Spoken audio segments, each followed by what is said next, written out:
Bonjour à tous, bienvenue dans cette nouvelle vidéo où nous allons aujourd'hui vous présenter l'imprimante 3D volumique spéciale matériaux souples, matériaux flexibles. Donc vous connaissez sans doute Volumic 3D qui est un fabricant français d'imprimantes basé à Nice. Donc conception, fabrication, assemblage, tout est fait dans le pays niçois. L'idée de ces imprimantes 3D, leurs grands avantages, c'est que ce sont des imprimantes 3D avec une structure en alu, mais surtout à l'intérieur avec des pièces qui peuvent être imprimées en 3D, ce qui permet une grande évolutivité du système. Il n'y a pas de bride particulière, les choses ont été évoluées avec le temps. Ça, c'est un véritable avantage de cette marque. C'est là-dessus qu'aujourd'hui Volumic, à notre sens, se différencie beaucoup et c'est ce qui apporte toute la valeur de la machine, au-delà de son utilisation qui est aussi assez rapide et ergonomique, où tout est bien pensé avec des grands écrans, des alchimies qui sont assez pratiques, etc.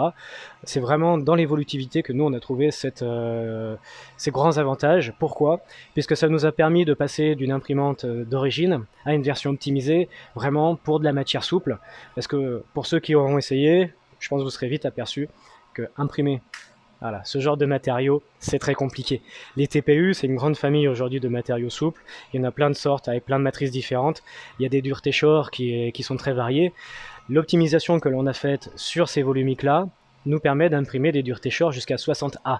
Donc c'est vraiment très souple, c'est ce filament-là, notamment. Donc vous pouvez voir que une telle élasticité, ça doit poser quelques problèmes à l'extrusion. Et c'est pour ça qu'on a travaillé vraiment sur une reconception complète de la tête d'impression.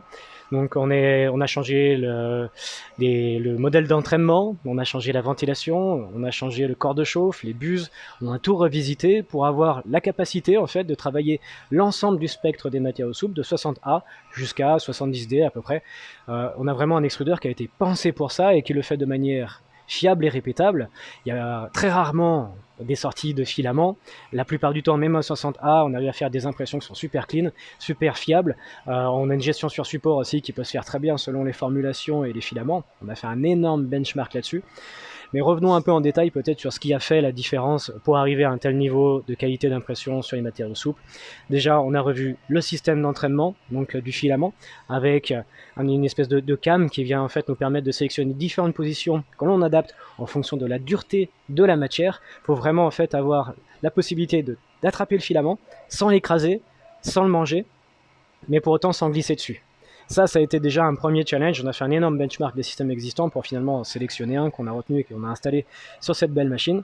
On a ensuite reconçu la partie ventilation interne-externe. Interne pour avoir une meilleure ventilation du corps de chauffe, parce que le corps de chauffe, aujourd'hui, c'est quand même très important, c'est souvent sous-estimé.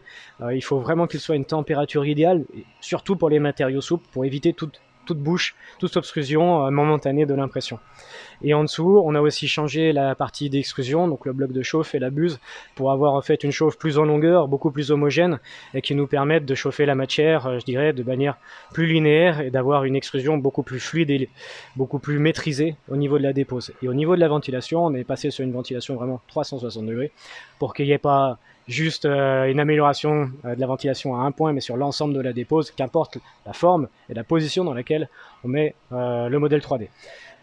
Au-delà de ça, on a revu aussi les réglages du micro-logiciel et on a développé des réglages vraiment très spécifiques, notamment sur Simplify 3D, pour arriver à avoir vraiment une qualité optimale des impressions sur plusieurs matériaux différents de différentes marques.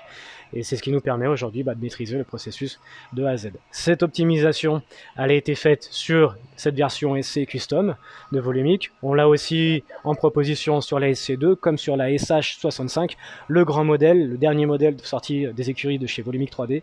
Donc on a vraiment la possibilité de le proposer sur différents produits à différentes tailles, mais toujours dans l'optique d'aller faire les matériaux les plus souples possibles.